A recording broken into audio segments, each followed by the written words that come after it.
저는 올해 35살이고 미국 로스앤젤레스에서 태어나 자란 한국계 미국인 2세입니다.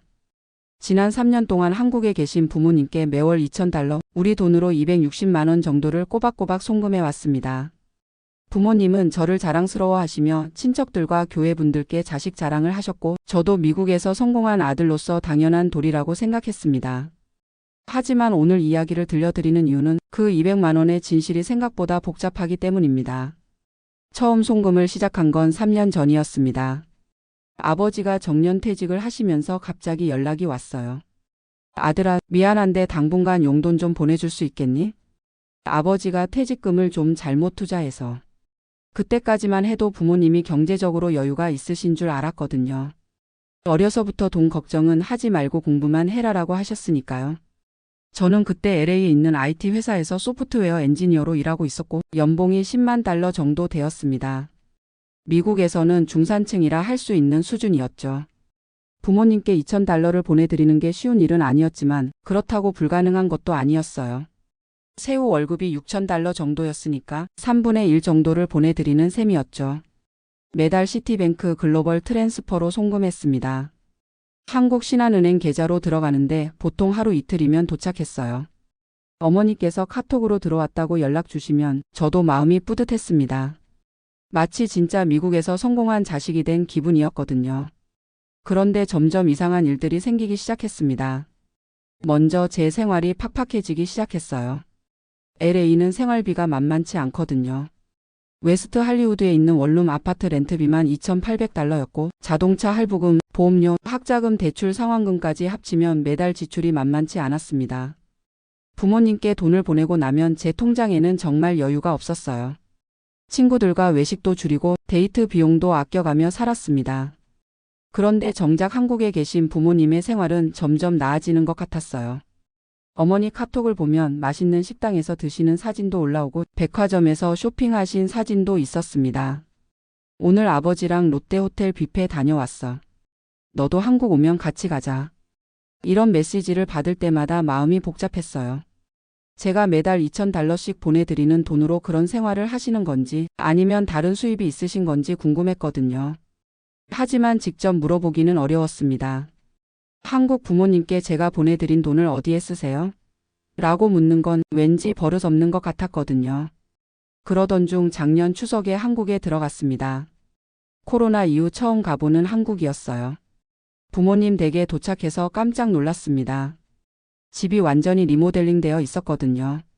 언제 집을 이렇게 고치셨어요? 몇 달 전에 했어.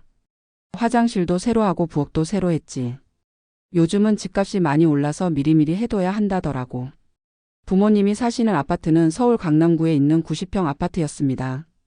제가 어릴 때부터 살던 집이었는데 시세가 지금 20억은 좋게 넘을 것 같았어요.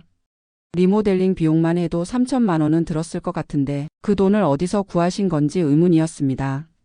저녁 시간에 아버지와 단둘이 맥주를 마시며 이야기를 나눴어요. 아버지, 요즘 경제적으로 어떠세요?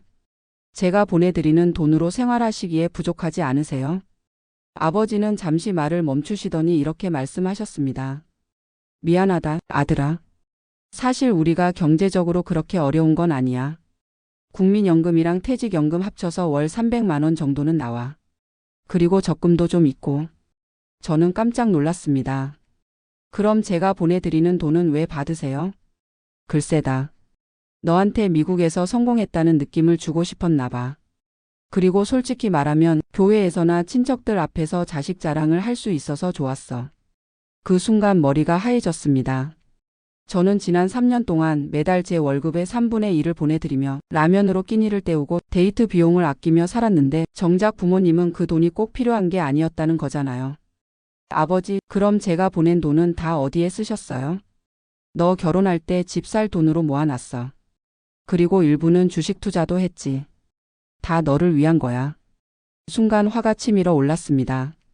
아버지, 저는 지금 LA에서 매달 빠듯하게 살고 있어요. 친구들과 어울리지도 못하고 여자친구랑 데이트할 돈도 없어서 헤어졌다고요. 그런데 부모님은 제가 보낸 돈으로 투자를 하셨다고요? 아버지는 당황하셨습니다. 미안하다, 아들아.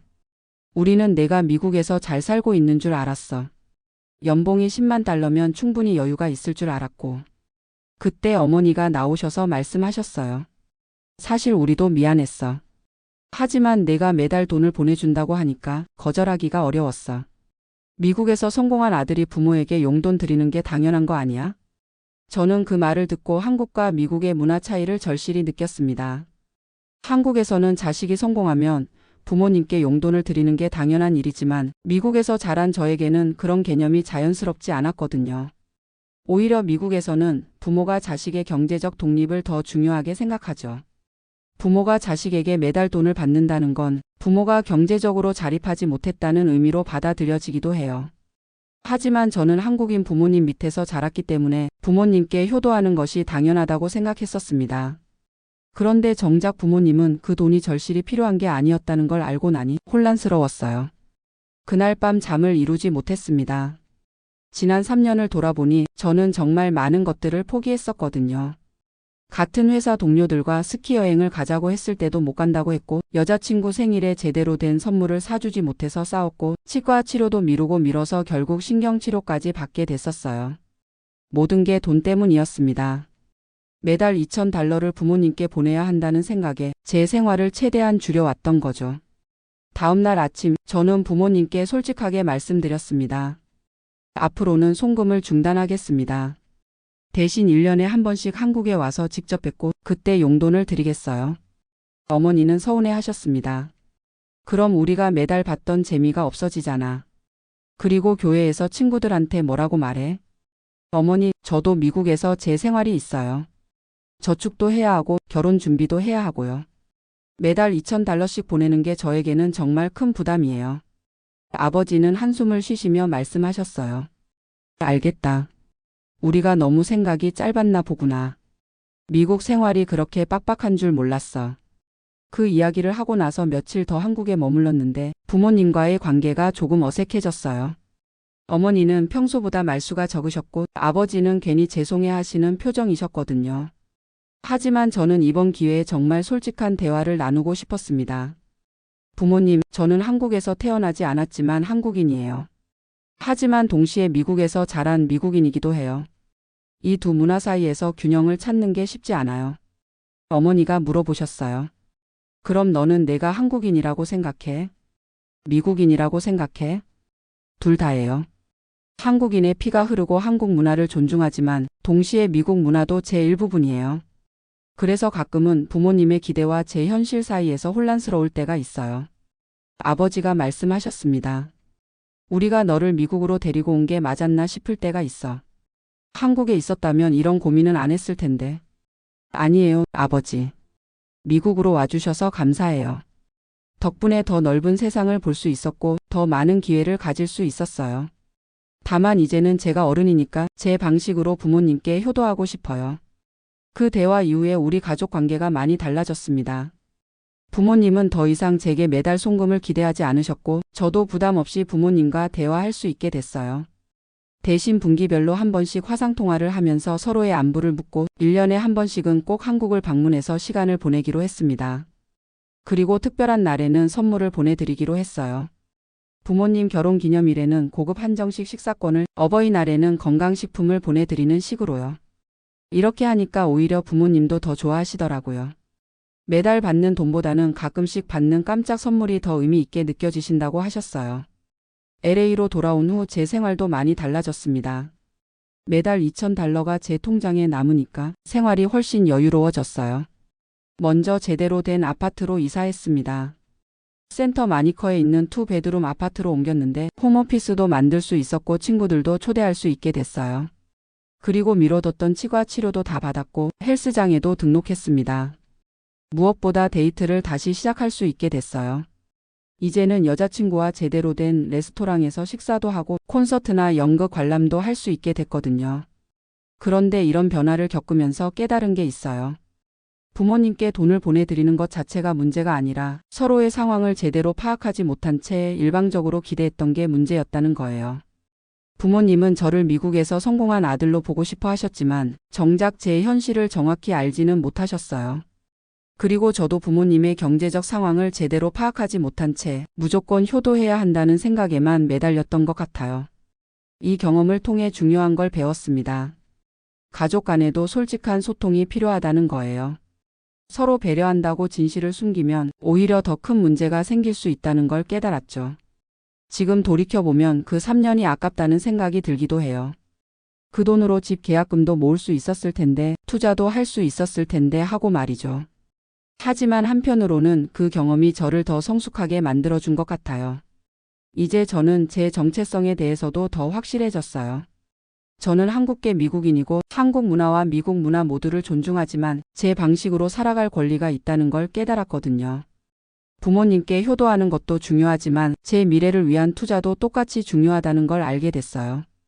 그리고 진정한 효도는 무조건적인 경제적 지원이 아니라 서로를 이해하고 존중하는 관계를 만드는 것이라는 생각이 들어요.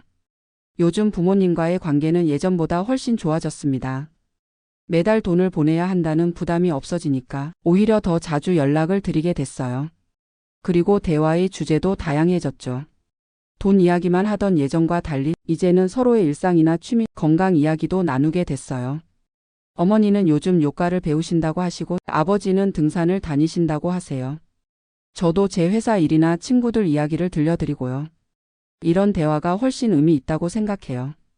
그리고 작년에는 부모님을 LA로 초대했어요. 한 달 동안 제가 사는 아파트에 머무르시면서 제 일상을 직접 보실 수 있게 했거든요. 부모님은 제가 미국에서 어떻게 사는지 보시고 많이 놀라셨어요. 내가 이렇게 바쁘게 사는 줄 몰랐어. 그리고 생활비가 이렇게 많이 드는 줄도 몰랐고.